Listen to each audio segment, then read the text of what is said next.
తాజా వంటలు ఛానల్కి స్వాగతం.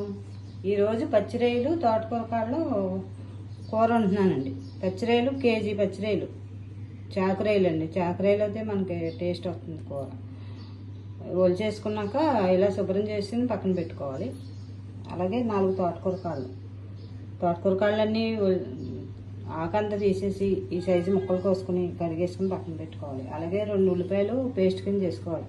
ముక్క చెక్క కింద, మరీ మెత్తగా కాకుండా ముక్క చెక్క పెట్టుకోవాలి. అలాగే నిమ్మకాయ సైజు అంత చింతపండు ఇలా పులుసు కింద తీసుకోవాలి. కూరకి సరిపడి పులుపు నిమ్మకాయ సైజు అంతా సరిపడి. మరి కూర ఎలా తయారు చేయాలో చూపిస్తానండి. మరి ఆలస్యం చేయకుండా వీడియోలోకి వచ్చేస్తారా?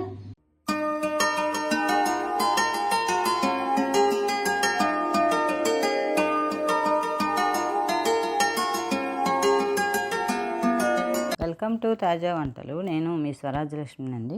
స్టవ్ వెలిగించుకుని ఇలా పాన్ పెట్టుకుని కప్పు ఆయిల్ పోసుకోవాలండి. పచ్చిరొయ్యలు తోటకూర కాళ్ళకే ఉల్లిపాయ అంత మగ్గాలి కదా, ఆయిల్ కాస్త సరిపడి వేసుకోవాలి.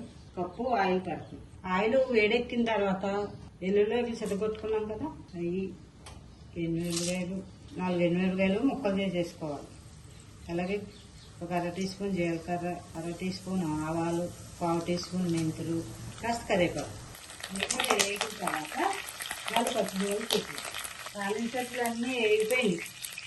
తాలింపు అంతా వేగిపోయింది. నేను ఉల్లిపాయ మిక్సీ పెట్టి చూస్తున్నాను కదా, ఉల్లిపాయ వేసాను.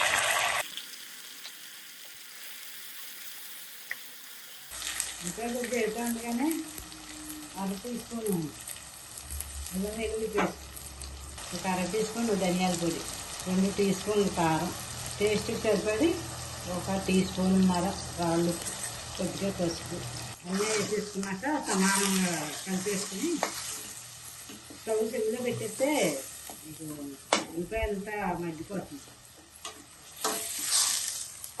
మగ్గిన తర్వాత అప్పుడు రొయ్యలు వేసుకోవాలి.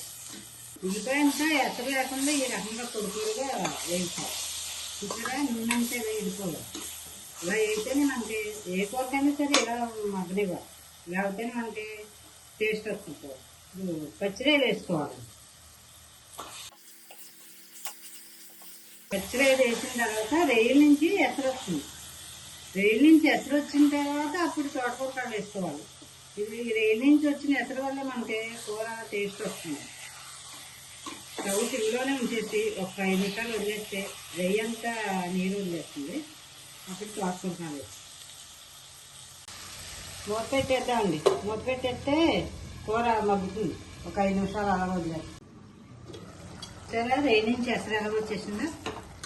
రొయ్య నుంచి ఇలా ఎసరు వచ్చిన తర్వాత అప్పుడు తోటకూర కాడలు వేస్తే మన తోటకూర కాడలో పచ్చిరొయ్యలు కూర ఎందుకంత తేర్చుకోవాలంటే రొయ్య నుంచి ఎసరు వచ్చిన తర్వాత అప్పుడు వేసుకోవాలి.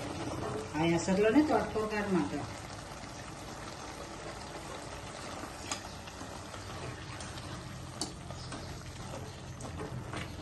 కూర అటు ఇటు కలుపుకుని పులుసు తీసి పక్కన పెట్టాం కదా, చింతపండు పులుసు వేసేసుకున్నాం.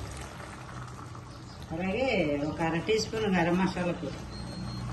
మనకి పులుసు ఇది సరిపోదు కదండి, కానీ కాస్త వాటర్ పోసుకుంటాం. 2 గ్లాసులు వాటర్ పోస్తే ఇటు పచ్చిరొయ్యలు తోటకూర కాడ ఉడకాలి. మనకి తోటకూర కాడ కన్నా పులుసే బాగుంటుందండి. పులుసే టేస్ట్ ఉంటుంది. ఇంకా కాస్త పులుసుగానే వండుకోవాలి కూర. అలా ఉండగా మూత పెట్టేసి 10 నిమిషాలు వదిలేద్దామండి. వదిలేస్తే మన కూర రెడీ అయిపోతుంది. కూర ఉడిపోయిందని చూద్దామండి. పచ్చిరొయ్యలు తోటకూర కాడ కూర రెడీ అయిపోయింది. చూడండి ఎంత బాగుందో. ఒక 5 నిమిషాలు సిమ్లో పెట్టేస్తే కాస్త నూనె అంతా తేరిపోతుంది పైకి. ఒక 5 నిమిషాలు అలా వదిలేదు. కూర ఉడిపోయిందండి. పచ్చిరొయ్యలు తోటకూర కాడ పులుసు రెడీ అయిపోయింది. చూడండి ఎంత బాగుందో. చూడండి, చూస్తేనే ఎంత బాగుంది, తింటే ఇంకెంత బాగుంటుందో. చూడండి, తోటకూర కాళ్ళన్నీ ఉడికిపోయినాయి. పచ్చిరొయ్యలు కూడా ఒక బౌల్లోకి తీసేసుకున్నాం. బౌల్లో తీసేసుకుని పైన కాస్త కొత్తిమీర వేసేసుకున్నాం. పచ్చిరొయ్యలు తోటకూర కాళ్ళలో పులుసు రెడీ అయిపోయిందండి. చూడండి, అలా బౌల్లో తీసేసుకుని పైన కాస్త కొత్తిమీర వేసుకున్నాం అనుకోండి, చాలా చాలా బాగుంటుందండి. పచ్చిరొయ్యలు తోటకూర కాళ్ళ పులుసు అంటే మనం అసలు మాటల్లో చెప్పగలమా రుచి ఎలా ఉంటుందో? చాలా చాలా బాగుంటుందండి. చూడండి, చూస్తేనే ఎంత బాగుంది, తింటే ఇంకెంత బాగుంటుందో. ఒకసారి మీరు కూడా ఇలా ట్రై చేస్తారా? మీకు ఏమనిపిస్తుందో చెప్పండి. మీకు అయితే ఇప్పుడే ఇలా తయారు చేసుకుని తినేయాలనిపిస్తుంది కదా. వేడివేడి అన్నంలో పచ్చిరొయ్యలు తోటకూర కాళ్ళు పులుసు వేసుకుని కాస్త వెన్నపోసి వేసుకుని తింటే ఉంటుందండి. ఇంకా అసలు ఆ టేస్ట్ మాటల్లో చెప్పలేమండి, అంత బాగుంటుందండి.